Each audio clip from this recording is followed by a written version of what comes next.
السلام علیکم ناظرین۔ اس وقت پوری دنیا کو فضائی آلودگی کا سامنا ہے۔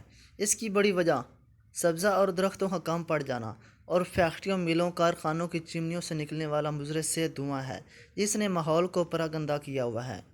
اینٹوں کے پٹے سے شب روز نکلنے والا دھواں اور لاتعداد ٹریفک چلنے سے گاڑیوں سے نکلنے والا زہریلا دھواں انسانی صحت کا بیڑا غرق کرنے کے ساتھ ساتھ ماحول اور فضا کو بھی آلودہ بنا رہا ہے۔ اب یہ صورتحال ہر ملک میں شب روز جاری و ساری ہے۔ بڑے بڑے ترقی یافتہ ممالک نے تو اس پر قابو پانے کے لیے لایا عمل اپنایا ہوا ہے۔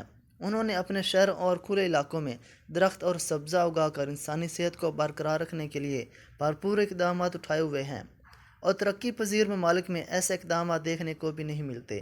نہ عوام الناس کی طرف سے کوئی خاطر خواہ اقدامات ہوتے ہیں اور نہ ہی حکومتی سطح پر ایسا کچھ نظر آتا ہے۔ اب پاکستان میں یہ صورتحال انتہائی گمبھیر ہوتی جا رہی ہے۔ یہاں فیکٹریوں، میلوں، کارخانوں سے تو دھواں دن رات فضا کو آلودہ بنا ہی رہا ہے، بلکہ اس کے ساتھ ساتھ پاکستان میں ٹریفک کا مسئلہ بھی انتہائی پیچیدہ ہوتا جا رہا ہے۔ روز نئی سے نئی گاڑی، موٹر سائیکل سڑک پر آ رہی ہے، جس سے ٹریفک میں شدید قسم کا اضافہ ہوتا جا رہا ہے۔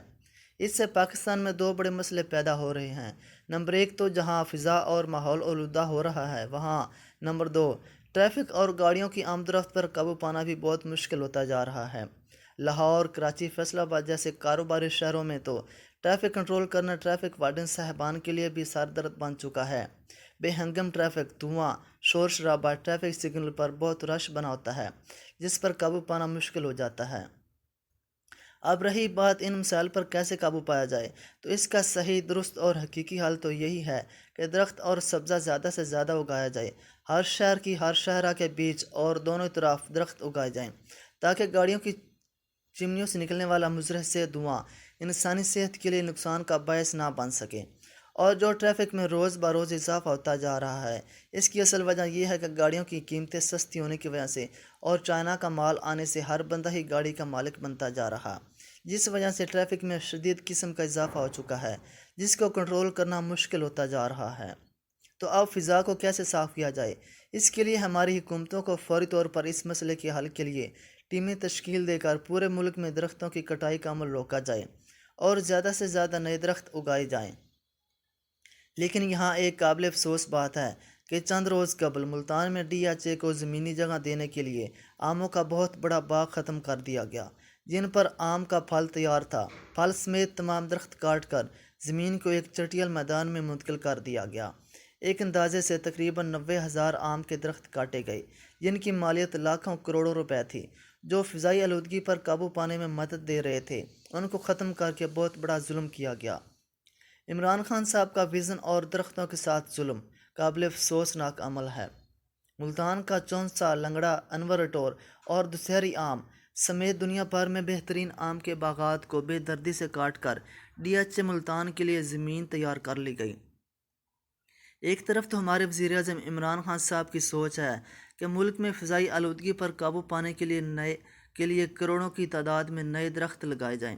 پچھلے سال خان صاحب نے اقوام متحدہ کی جنرل اسمبلی میں صدارت کرتے ہوئے دنیا میں فضائی آلودگی پر قابو پانے اور درختوں کے کاٹے جانے پر تشویش کا اظہار کیا تھا، اور کہا کہ ہمیں زیادہ سے زیادہ نئے درخت اگا کر اس دنیا کو فضائی آلودگی سے پاک کرنا چاہیے۔ لیکن ہم خود کیا اس پر عمل کر رہے ہیں؟ ملتان میں آم کے باغات پر نیا ڈی ایچ اے بن رہا ہے۔ اب تک 90,000 آم کے درخت کاٹے جا چکے ہیں اور مزید یہ عمل جاری ہے۔ ویسے افسوسناک عمل ہے۔ ایک طرف تو ہم تبدیلی کے دعوے دار بنتے ہیں، تو دوسری طرف قانون کی دھجیاں بھی اڑاتے ہیں۔ پاکستان کا شمار ماحولیاتی تبدیلی سے متاثر ہونے والے بدترین ممالک میں ہوتا ہے۔ نئے درخت اگانے کی بجائے باغات ہی سرے سے کاٹے جا رہے ہیں، تو یہاں بیماریوں پر کیسے قابو پایا جائے گا؟ ہمارے ہسپتال تو پہلے ہی مریضوں سے بھرے پڑے ہیں، تو مستقبل میں کیسے جیا جائے گا؟ پچھلے دنوں پنجاب حکومت کی طرف سے قصور چھانگا مانگا جنگل میں نئے درخت اگانے کی مہم شروع کی گئی، لیکن اس پر عمل کرنے کی بجائے ملتان شہر کے ایک خوبصورت باغ سے 90,000 درخت کاٹ کے رکھ دیے۔ کوئی پوچھنے والا نہیں، کوئی قانون نہیں، کوئی نظام نہیں۔ پاکستان میں ازل سے جس کا جو من کرتا وہ کر لیتا، کوئی روکنے ٹوکنے والا نہیں۔ قانون کی دھجیاں اڑائیں یا بچوں ساتھ ریپ کریں یا فحاشی یا عورت مارچ پھیلائیں، یہاں سب چھوٹ ہے، ہر قسم کی آزادی ہے۔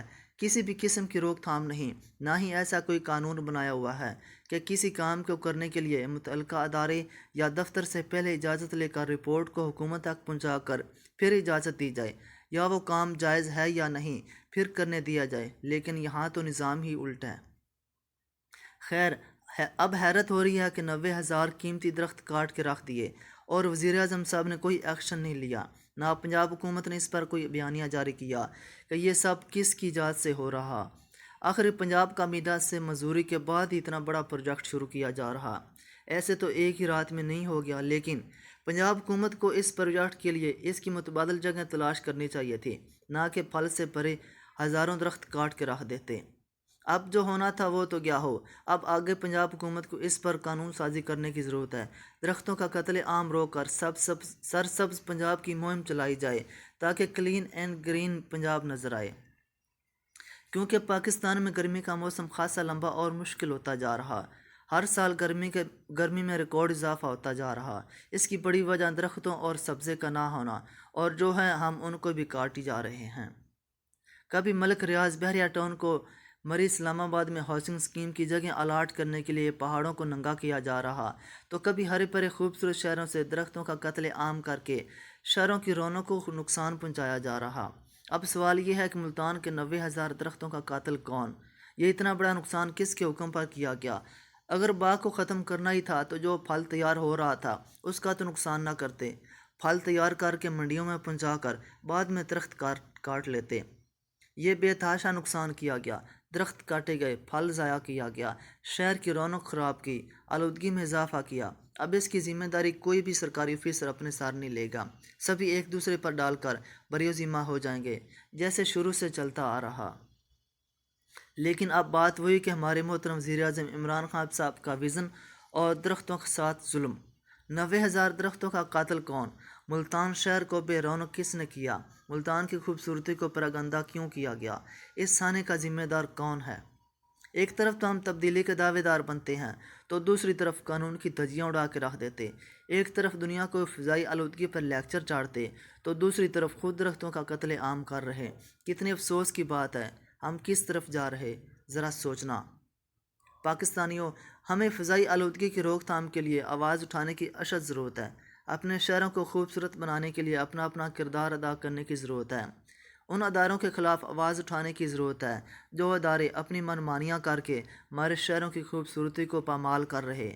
اگر فضائی آلودگی سے متعلق حفاظتی اقدامات نہ کیے گئے تو آنے والا کل ہمارے لیے بہت سی مشکلات لا کھڑا کر دے گا، پھر سب کے لیے جینا مشکل ہو جائے گا۔ لہٰذا ابھی سے اس پر عمل کرنے کی اشد ضرورت ہے۔